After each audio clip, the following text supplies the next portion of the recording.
Tokyo's most dangerous boy, who appears to be a simple high school student during the day but transforms into a ruthless gangster at night. His name is Mushida. This man is not only an expert in physical violence but also excels in mentally torturing people. However, his life takes a turn when a girl enters his life, Jino. This girl wasn't from an ordinary family either. She was the granddaughter of a powerful gangster from Osaka. When her grandfather decided to arrange her marriage to Mushida, she was initially against it, but somehow she ended up at his house. There, she met Mushida, and the moment she saw him, she was shocked because he was so handsome that she couldn't take her eyes off him. She immediately asked. Mushida was in complete chill mode, and without any hesitation, he welcomed Jino by placing his hand on her shoulder. He had arranged a separate villa for them to ensure they were comfortable. Jino liked this gesture but felt that everything was moving too fast. Mushida, being perceptive, said, "If you're not okay with this arrangement, there's no pressure." This surprised Jino a little, but the next day, she did something even more unexpected. She transferred to Mushida's school. Mushida felt like she was coming under his control. At school, some girls didn't like Jino and were taunting her, but Jino's biggest shock came when she saw Mushida waiting for her outside the school. He joked, "You're quite popular at school," but Mushida replied, "People only greet me out of fear. No one has the courage to befriend me because everyone knows I'm from a gangster family." Hearing this, Jino asked, "Doesn't it bother you that people judge you just because of your family?" That night, Jino couldn't sleep as Mushida's ever-changing behavior kept replaying in her mind. When she got up to drink water, she noticed something strange outside, a strong light flashing near the window. What Jino saw that night left her mind in turmoil, but the next day at school, she dismissed all her thoughts. She told Mushida she wanted to go to the market with him to buy some essentials. At night, when Jino was about to go to the bank, she asked Mushida to wait for her. But just a few steps later, 3 drug-addicted thugs blocked her path. One of them started approaching her, but Mushida calmly stepped forward, grabbed the thug's hand and said politely, "She's my classmate, please back off." However, the thugs became aggressive and told Mushida to mind his own business. Mushida simply said, "She's my girl, got it?" And in the next moment, he took them all down without hesitation. The thugs fell to the ground, and Mushida casually took Jino's hand and walked away. But the problem was that Mushida was covered in blood, and if the police saw him, it would be trouble. Jino thought of cleaning him up, but Mushida, without thinking, took off his shirt. On his back was a large gang tattoo, which should be completely different. This bored Mushida, and he told her, "Go back to Osaka. If you want to stay here, help me, or just leave." And by help, he meant, if you want to stay here, earn money for me. You can make millions in a month. Jino was shocked, but then her grandfather called. After understanding everything, he said, "If Mushida doesn't fall head on, will begin." Hearing this, Jino's inner gangster instincts awakened. 2 weeks later, she walked into Mushida's class and threw a big bag of cash, declaring, "I didn't sell my body, I sold a kidney and earned 4 million. She declared that she wasn't going anywhere, no matter how psycho Mushida was. Mushida was planning to infiltrate a black market club because the daughter of an important gangster, Akaza Shichi, had gone missing. She had been spotted in the territory of a rival gang, enemies of Mushida's family. But Mushida wasn't too worried, saying, "This isn't our problem." Jino felt he was hiding something, but Mushida was only willing to reveal the truth on one condition: if she joined him for dinner. During dinner, Mushida showed her a picture, Akaza Shichi, a 20-year-old girl with a unique tattoo on her shoulder. She had met Mushida before, a spoiled girl who only cared about money and power. Just then, Mushida received a call. Someone had found the body of Akaza's bodyguard. The next morning, Mushida confirmed through his sources that Akaza and her bodyguard were linked to an underground casino outside Mushida's territory. This place was controlled by a rival gang that had been at war with Mushida's family for 100 years. Jino thought going there would be too risky, but Mushida simply said, "Don't worry, I know what I'm doing." That evening, Mushida attended a mafia funeral, and Jino told Dawson she was going to the market with him. While talking to Dawson, she learned how violent Mushida's past was. During his school days, he had taken down 20 gang members in a single day. Dawson advised Jino to ignore all this, but then Jino noticed a building where a girl with the same tattoo as Akaza's was entering. Jino immediately called Mushida and told him that Akaza was inside a high-profile club, but Mushida, without fear, simply said, "Relax, I'll handle it." Jino realized Mushida was already part of another plan. Mushida and Jino entered the club, but as soon as they stepped inside, Jino felt uneasy. The club was filled with strange people and non-stop partying. Their target, Akaza Shichi, was sitting in the VIP section. Mushida wasted no time and sat right in front of her. "You're coming with me," Mushida said directly. Akaza laughed. "Why? I'm having fun here." Mushida explained that her illegal casino had scammed a Filipino mafia boss out of 5 billion, and now they were coming for her life. But just then, some people outside were watching them. A gangster closed the door, and others started advancing toward Mushida, but they didn't know they had just angered Mushida. In a second, Mushida grabbed one thug's throat and kicked another across the room. He then grabbed another thug's shirt and slammed his head on the table. One thug tried to pull out a knife, but Mushida, without hesitation, grabbed a fork and stabbed it into the thug's eye. Jino was shocked, but her own aggression had awakened. "So who's more brutal, Mushida?" Jino grabbed a thug and slammed his head against the wall. After the fight, Mushida forcefully took Akaza Shichi and left. But by then, Mushida's hands and face were covered in wounds. When he returned home, his mafia boss father gave him a small punishment for acting without permission in enemy territory. Later, Mushida gave Jino a suitcase containing 10 million. Take this. You sold your kidney and gave me 4 million, so I wanted to give something back. But since I couldn't find anything to sell, take this money. Gino refused and laughed. If you really want to apologize, just come with me to buy a new blow dryer. Mushida shook his head in amusement, but then his eyes fell on a parked bike outside the school. This wasn't just any ordinary bike. Someone's watching us, Mushida said softly. Gino had no idea that in the silence of the night, someone had been secretly observing her from inside her room. The next morning, when she woke up, she felt that something strange had definitely happened. I locked all the doors and windows, so how did someone get in? A sense of fear crept into her mind. That night, she kept a small knife under her pillow, just in case someone came again. As midnight approached, the same man returned, Mushida, but this time Gino was awake. She noticed the scars on Mushida's face but didn't say anything. Instead, she turned her head away. If he's here to kill me, I can use the knife I've kept under the pillow, she thought to herself. But then Mushida was startled. You're awake? Gino was equally startled. I should be the one saying that, and without thinking, she hit Mushida hard on the head. And how did you get in here? Mushida calmly replied, I broke the lock with an aluminum sheet. Hearing this, Gino got even angrier. You just enter people's rooms without permission? Mushida smiled lightly and said, I just wanted to understand one thing. Why are you always so angry? I thought I'd see your real face when you're asleep, but even in your sleep you looked angry. Gino took a deep breath. How can I stay calm after all the things you do? But Mushida, turning serious, said, Still, I enjoy meeting you. Being with you makes me feel like coming home. Hearing this, Gino stayed silent for a moment. She felt Mushida's actions were wrong, but one thing was clear. This guy never left anything unfinished. Whatever he did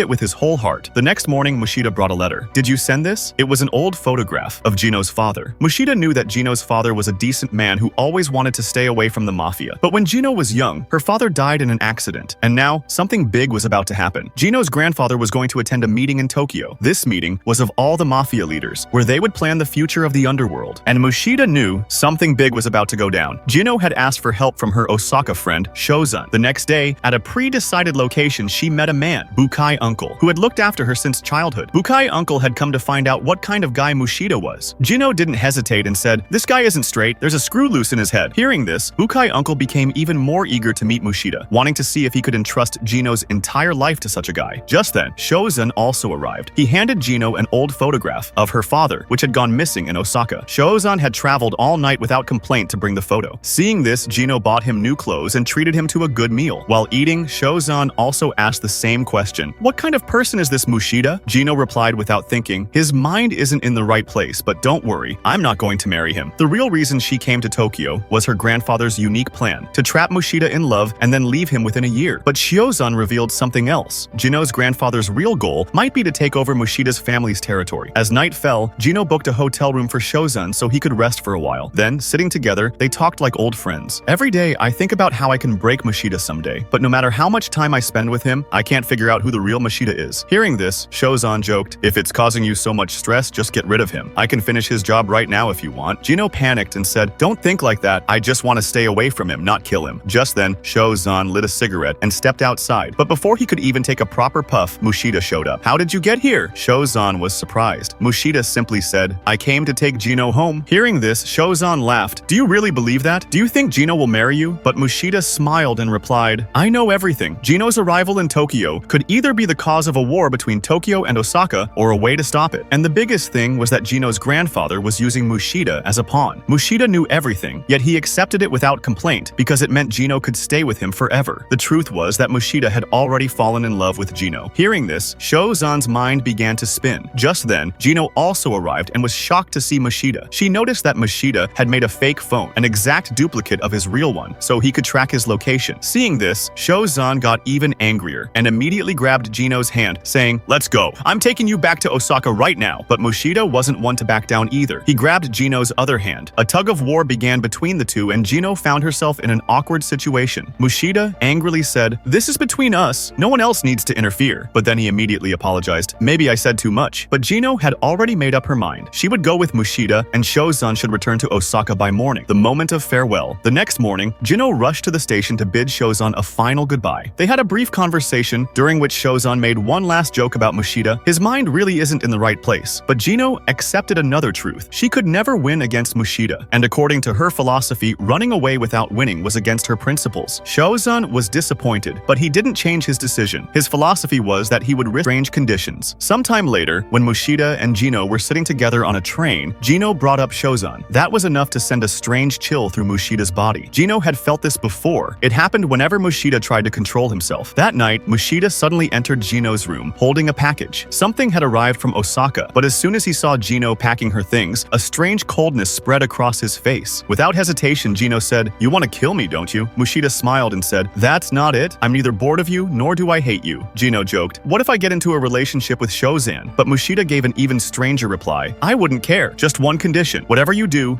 it in front of me." But then Mushida laid out his real conditions. "Whoever becomes your partner, I'll kill them one day. Only then will we be even." Gino's mind froze. What kind of logic was this? Later, they took a Ferris wheel ride and wrapped up their conversation. Mushida thanked Haru for telling the truth, but Gino looked fine now, so Haru decided to let the past go. However, Gino was still confused. Did Mushida love her, or was it just an obsession? She was still unsure about Mushida's feelings. Was it just stubbornness or genuine emotion? Just then, she noticed some girls lingering around Mushida, but as soon as Gino arrived, they scattered in fear. She asked Mushida, "What were you talking about?" Mushida casually replied, "Just another girl confessing her love under the guise of discussing summer school activities." Gino laughed. "You don't have friends because you reject everyone." But Mushida smiled. "I wanted one friend, and that's you." This left Gino wondering, am I just a friend or something more? Meanwhile, at a party, actress Kai Shu, who had recently returned, noticed people gossiping about her. She had sacrificed her past life and ex-boyfriend for her career, but it didn't matter. Suddenly, Mushida appeared, and the two casually started talking. No one knew they had once had a secret relationship. Later, when Kai Shu went to the restroom, she remembered old times. In school, Mushida had fought 20 people for her, and they had grown close. When she came out, Mushida was waiting for her. "It's been 3 years. How are you?" Kai Shu asked with a slight smile. Mushida simply said, "I won't interfere in your career, but if you ever need help, let me know." At that moment, Gino remembered what Haru had said earlier. "Don't you care where Mushida goes at night?" Gino started to worry. She called Mushida and reminded him they were supposed to go to Osaka for the Obon festival. Mushida changed plans last minute after noticing Kai Shu was also attending a beauty event in Osaka. When the day came, Gino and Mushida took the train to Osaka bringing gifts. Upon arrival, Gino followed her usual routine, eating her favorite okonomiyaki before heading home. But as soon as she reached the shop, Shojin was already waiting for her. Shojin knew Gino so well that he had anticipated her first stop. As Gino explained things to Shojin, she noticed Mushida standing behind her. The shop owner, who had been scolding Shojin earlier, suddenly became polite. The aunties at the back got excited. "This must be that handsome guy from Tokyo. Not only smart, but also well-mannered." The owner scolded Shojin again. "Learn something from him." The aunties even gave Mushida some tips. Later, Gino planned to take Mushida to her house. They went straight upstairs, but at the entrance, some gang members looked uneasy. Should we really let the grandson of Tokyo's biggest gang leader inside? But since the leader had ordered it, no one dared to stop them. In the room, Mushida and Gino casually chatted. Just then, Mushida received a message from Kai Shu. That night, the three of them went out to explore the city. Gino realized Mushida was balancing his attention between both of them, so she maintained her composure. Mushida then said his work was done and had booked a hotel. Gino said, "You could have stayed at my place. Why bother?" But Mushida replied, "I didn't want to trouble you," and left without looking back. Shojin saw all this and told Gino, "This guy is hiding something. I think he's just playing around. You should observe his actions." Meanwhile, Mushida was chilling in his hotel. She read it and her face fell. Her toxic ex-boyfriend wasn't ready to let her go. Xiaojin was still collecting contacts of business girls and selling them. Now, his target was Kai Shu. He threatened her, "I know you're with the heir of Tokyo's top gang, and I have proof of your drug-related past." Kai Shu panicked. Her career was at its peak, and if this scandal leaked, it would be over. Xiaojin told her, "If you can get Mushida and Gino to meet me tomorrow, I'll keep your secret." The next day,